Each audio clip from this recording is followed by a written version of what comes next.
All right, you are here for growing profits through manufacturing compliance and quality. My name is Michael Kern-Hayes. I'm a partner at KT, which is what I'll call ourselves, Kepner-Tregoe. Unfortunately, the guy with the cool information, Dirk Stevens, how many of you have had issues where you got called back to the plant unexpectedly? And if you didn't raise your hand, you're not in the pharma industry. Okay, that's what happened to Dirk. Dirk gave me a call on Thursday or Friday of last week and said, look, I hate to do this to you, but I've got a problem that I've got to deal with. I can't go. My other people were doing issues, so they can't help you out, so you're on solo. So I got to spend my Father's Day yesterday working on his slides trying to understand what the heck Dirk was going to be talking about. So I got a pretty good handle on it. So it's solo. This is the outline. Going to give you an introduction to Kepner-Tregoe. Going to give you an introduction to Covidien if you don't know who they are. Talk about the business case that they asked us to get involved around. Talk a little bit about the objectives behind that business case after we got involved with them. Then the program that we do with them called KT Kappa.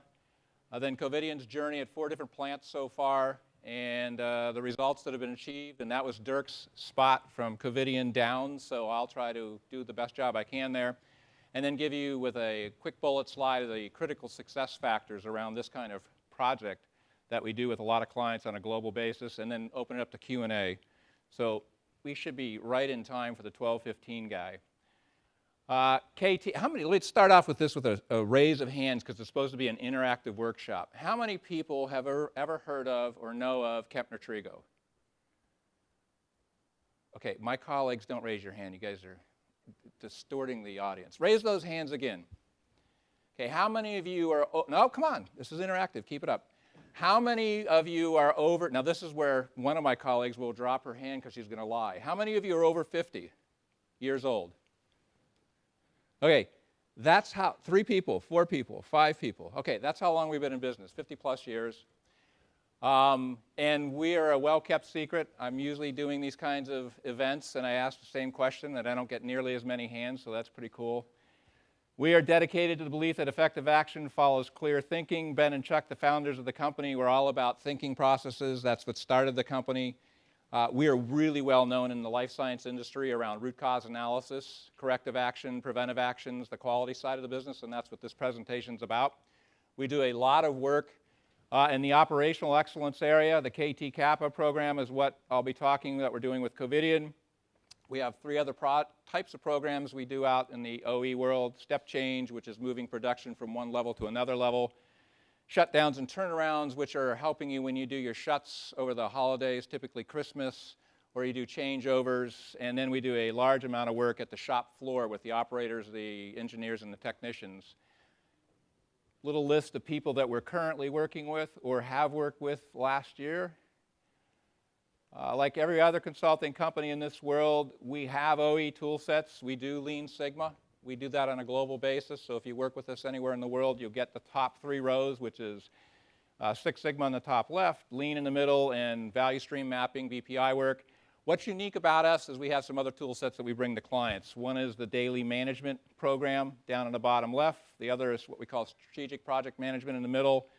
And then the last piece is all around coaching, which is where we sustain the work when we're gone. And we really we firmly believe that unless you put some coaches in place after we're gone, you're going to have some struggles with it. And the KT Kappa piece takes a number of different areas out of there and weaves it in together. Covidien, I would have passed to Dirk at this point. It is a $10 billion global healthcare company. How many people heard of Covidien? Wow, that's good. About the same number of hands as KT.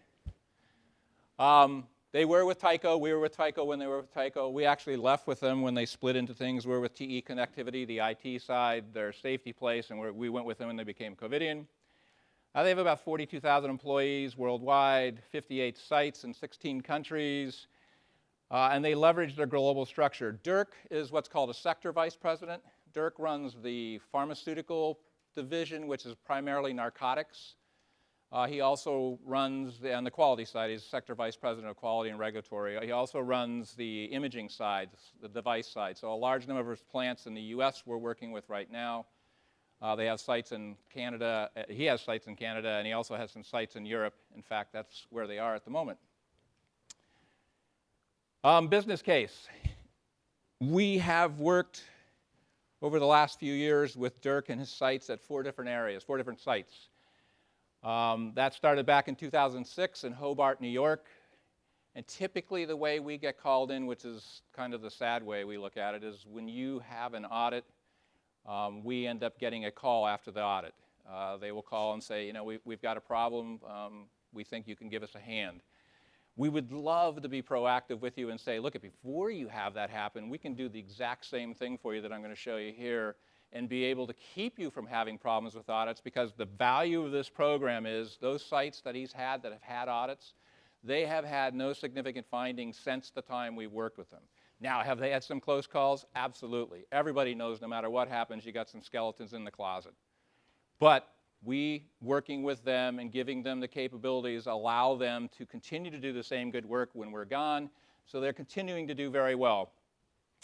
Typically, it's a result around poor kappas, poor investigations. They're usually running that magical number of 30 days, way past that. It creates problems in the manufacturing side, because you've always got that quality of the police, regulatory is the police, compliance of the police. Manufacturing wants to push product out the door. It's stuck. And we were engaged at each plant to perform various levels of what we call our KT Kappa program, because we do customize it by client and at sites. It's a 3-phase program typically. Phase 1 is us coming in and doing diagnostics, and I'll tell you a little bit about the diagnostics that we do. We typically do diagnostics around investigations, actually look at the written investigations. We have a rubric that we use for that, which is the educational word for template. We have SOP process audits, which are typically around kappas or anything else. And we do a lot of stuff around performance system audits. You know, how are people being managed when they do investigations? How are people managed when they do kappas? That kind of stuff. Once we do the diagnostic piece, we will work with the steering committee either at the corporate headquarters, which is where Dirk's from, and working with his staff, and or typically at the site, and get the steering committee to decide, coming out of the diagnostics, what are the types of projects that they want to get us engaged in that will help them fix their issues. So there's usually a number of different areas that we can support people in, and as a discussion with the buyers or the executive team, we decide which of these projects are we going to put together for this particular site. So you will see in each one of these sites that we're working at, there are different things that we're doing in the world. We do a pilot at the beginning of that, get some early adopters, people that we can use as change agents, which is fairly typical. We want to make sure that people that we have understand what we're doing. One of the tenets of KT is passing our skill sets on to your people. So we spend a fair amount of time either giving them the capability through formal workshops or working with them side by side. We get into a phase 2 where we get people who might have been early adopters or other people who are now becoming the formal change agents, and we either develop them to be facilitators and coaches, or if the opportunity is a train-a-trainer type thing. And all along at the bottom, we're looking at these 3 areas, the performance systems. Trying to find out what do we need to change in the performance system to ensure things stick. And in phase 3, which we're in various stages with Dirk's plants, Hobart being the first, starting in 2006, we're doing a lot of customized work here to keep continuing to support it. Objectives when we get engaged in what we're doing with Covidien. These are typical high-level objectives. Just about every client we did work with or do work with have 1 or 2 of these objectives in there, and then we make these objectives customized to sites. Because what we've found, let me back up for a second. This is the other interactive part. I'm trying to be interactive. How many people saw the woman from Novartis this morning with their presentation? Okay. We have done work with Novartis for a long, that's probably why you're here. I'm going to have to find her and shake her hand, because I've had tons of people come up to us and say, wow, yeah, is that you? Hey, thank you very much. I'll introduce myself. You're out of Vacaville. Okay, all right. We do a ton of work with Novartis. And we have done this starting with a bunch of their subsidiaries, and we're now out into the Novartis area. So anywhere we go and any project we do, it starts off for us as a project. So we're going to have deliverables and we're going to have objectives. And these are the common ones we found with Dirk's site at Covidian. Oops, that's what happens when I push the wrong one. And as I said, the first phase are diagnostics. We focus on the metrics that are being done at the plant. We focus on the investigation and kappa processes. We focus on the performance management piece, which is somewhat unique. Not a lot of people take a look at the operators and the investigators and what their performance system is to support and encourage them to do their work. And we also take a deep dive into the types of tools that are being used at the site. I mean, KT problem analysis being used at Novartis, as an example, is one tool in a giant tool set called IQP. And in innovation and quality and productivity, if you look at that, they've got a large number of tools they use. So what tools is the site using and how well are they using those tools? And who's using those tools? You know, is an operator somebody doing a DOE and a mini-tab? Or is that further up the chain of command? So we take, when we do the diagnostics, these are the areas that we focus on primarily. And if we're with a client, we'll focus on other areas if they have other needs. And then out of those reviews and analysis, we select projects. We recommend some projects to move forward to help them in their situation. This is the eye chart test. And then there's a couple eye charts in here. This is just a snapshot of our investigation rubric, which is what we lay up against your investigations and your kappas. So we have an investigation rubric, we have a kappa rubric, and we have a couple SOP rubrics that we look at. And what they are is this is the 8th piece in this particular case. This is number 8. So there's 8 sections to it. And this is just how well is an investigation documented. So, you know, do they start off with a good problem statement? Do they start off with data that if you're looking at it at your level as a quality person, you can pull out the salient facts? So that's what we look at here, and there's a whole host of things we look at prior to that. That's the investigation side. We also have a rubric around the performance system. So we will do one-on-one interviews with the people that do the investigations. We will do one-on-one interviews with the people from quality. We will do one-on-one interviews with people from management and talk to them about the performance system that's supporting the investigations, the kappas, the quality issues. We will also drive those interviews, if you allow us. There's a lot of companies that don't like this, but we'll drive those interviews down to the operator level. We have found, and I think my colleagues here would agree, that where you get the biggest bang for the buck to improve the quality of your investigations and the quality of your kappas is driving that need to resolve it and document it and get the critical pieces of information down to the operator level.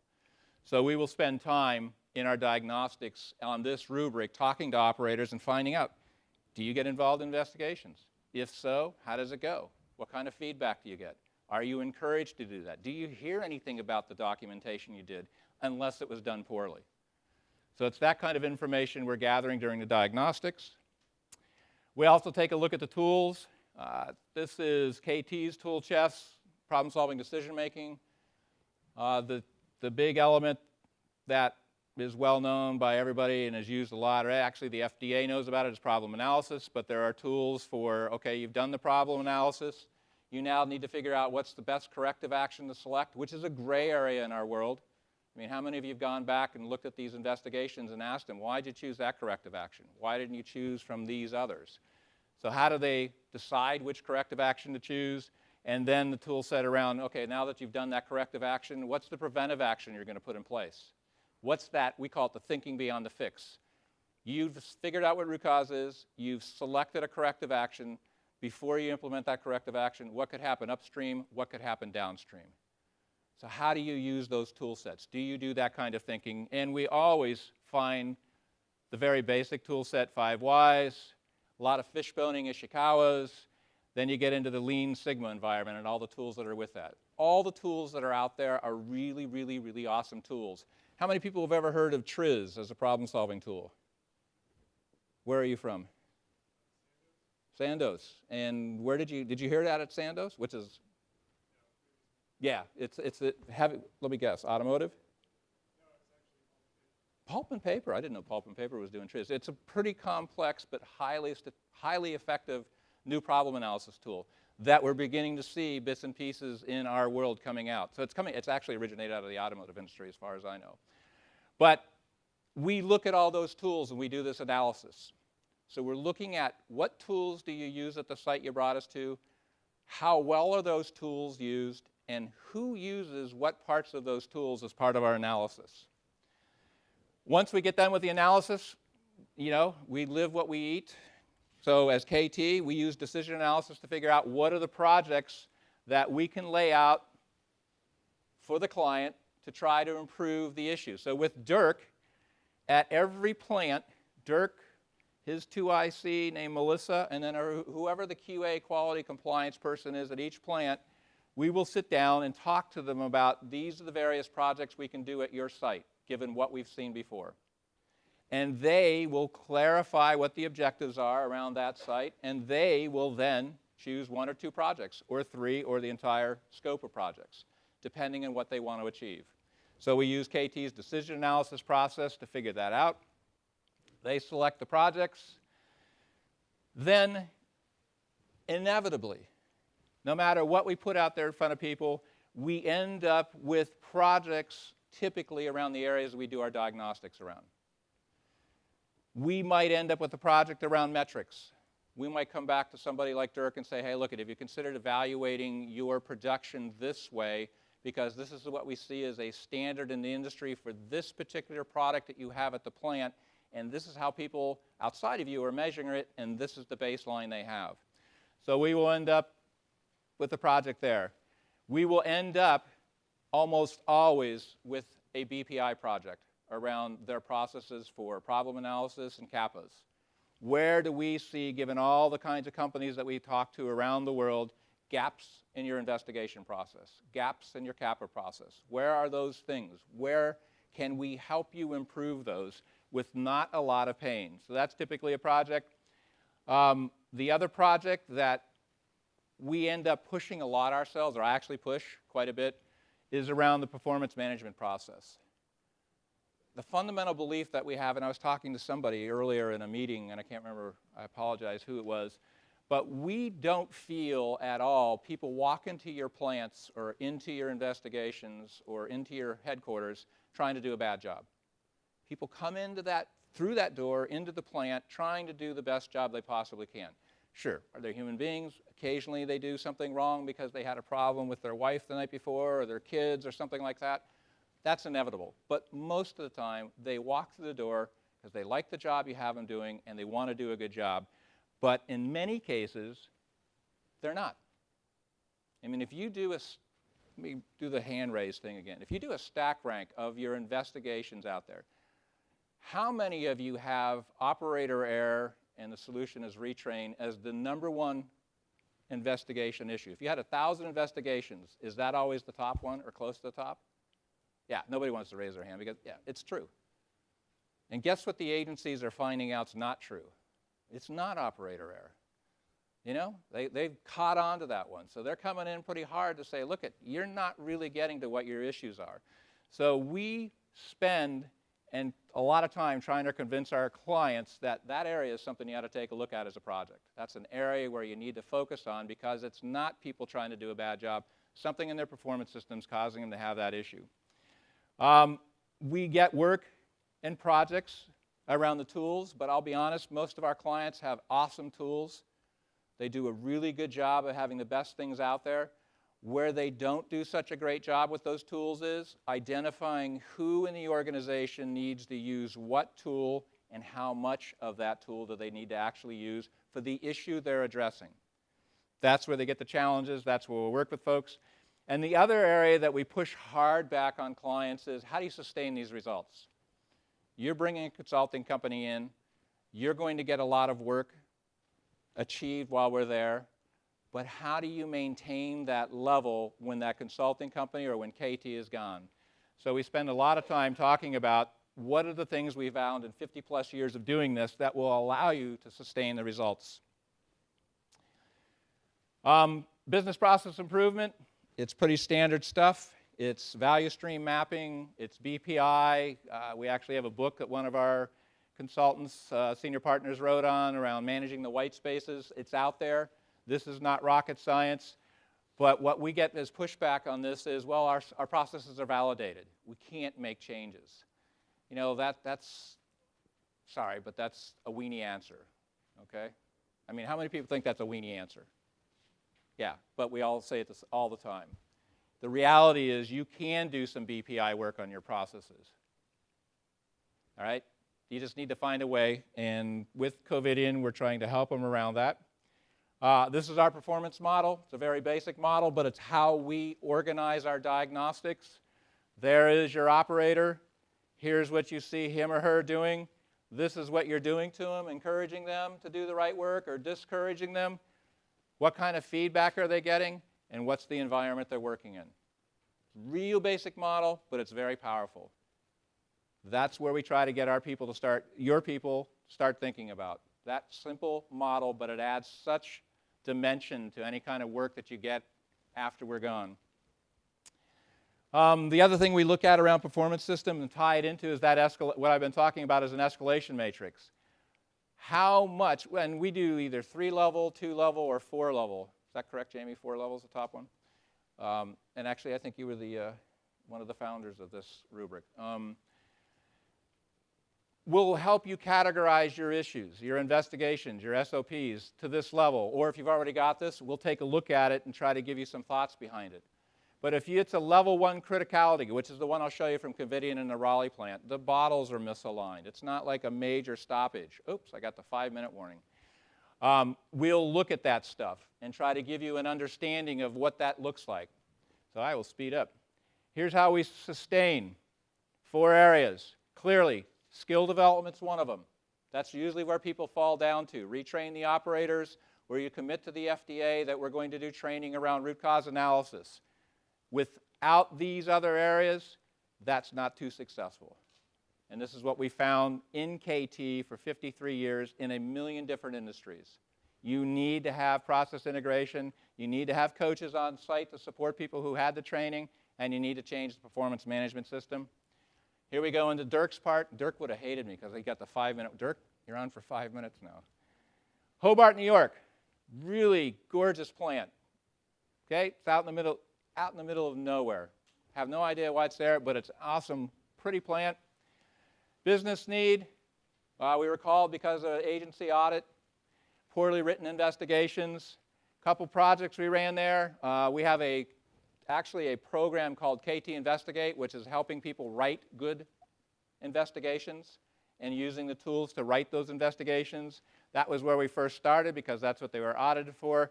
We have since then jumped into a full-blown kappa program with them starting in September. And we're now at a maintenance level, and that's stage 3, where we're just taking people and skilling them up as they come on board, as people move in. The results, operators have been trained to document incidents, which was new for that plant.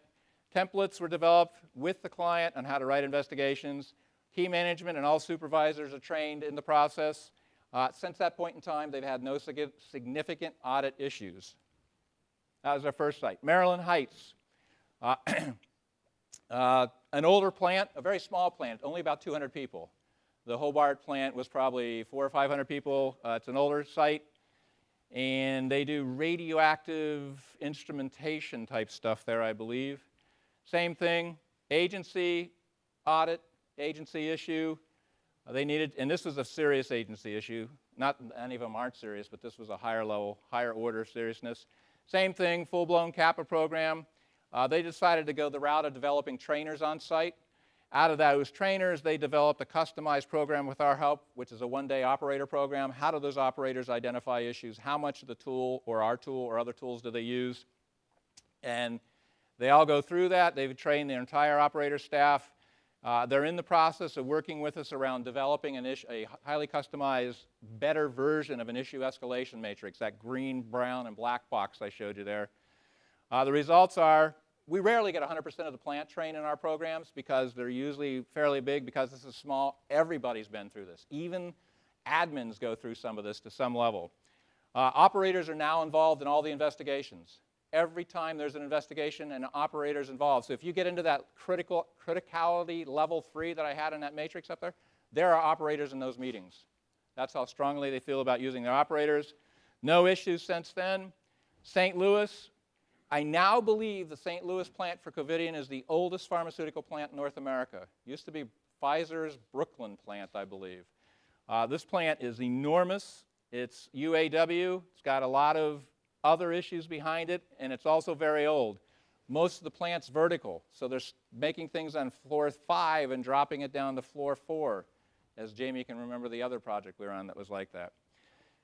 Pardon me? Oh, God. Older than 50 years? No idea. I actually was there. All of you have little displays, of your products you show. I mean, I'm looking at the stuff thinking I'm looking at a history book. It's a cool plant. It was back when Mallinckrodt owned it, the family Mallinckrodt, and they did a lot of narcotic stuff. It looked like it's old. I'm not disparaging the plant. I'm just saying it's an old plant. This is an interesting one. They've had no problems. They've had audits. They've not called us in because they have an issue, but because Dirk feels strongly enough about this site, he wants to try to keep that from happening. We're in there just to do general stuff. GMPs, root cause analysis, SOPs. So we started a phase 1 program with them in November 2010. One-day operator programs we're doing. I know you're back there because you're saying, eh. And we're developing currently an issue escalation matrix. So far, management's been trained, shift supervisors, and about 10% of the operators. Raleigh, which is where we've been since January with a lot of effort. They've had a serious agency audit, all of this that you can see. We started in January with the Diagnostics. Jamie and a couple other people were out there for a week taking a look at all the things we talked about. Came back to Dirk and Melissa Kirkpatrick as 2IC. They selected some programs. This is some of the stuff that we're doing right now with them. I think I had that number right, Jamie? They had 400 plus kappas? Yeah, 400 plus kappas at one site. I wrote that down last night. I thought, no way, because it was in my notes. All right, they had 1,000 kappas at that site, opened, almost done. All right, so that's what we're doing there. This is the one process that Dirk said without him being here I could show you. So this is kind of what we're doing. And this is Raleigh, lot count discrepancy. Starts in January, and they finally got it resolved in March. Line 6, clearly not performing well, trending poorly. I can show this to my kids, and they don't know statistics, and they can say, oh, what's that tall graph for, or tall bar? They took and they started using a problem analysis tool that was a combination, again, a customization, KT problem analysis with fishboning. We look at fishbones as great possible causes. So they did, at the end of a problem analysis, they tie in their fishboning at that plant, because at that plant, it's mandatory they do fishbones. So you can't read it, but that's what that is, and the rest of it I cut off trying to make it bigger. They ended up with what they think is the cause based on the data from KT that's out here you can't see, and their fishbone. This is natural bottle lot, no issues.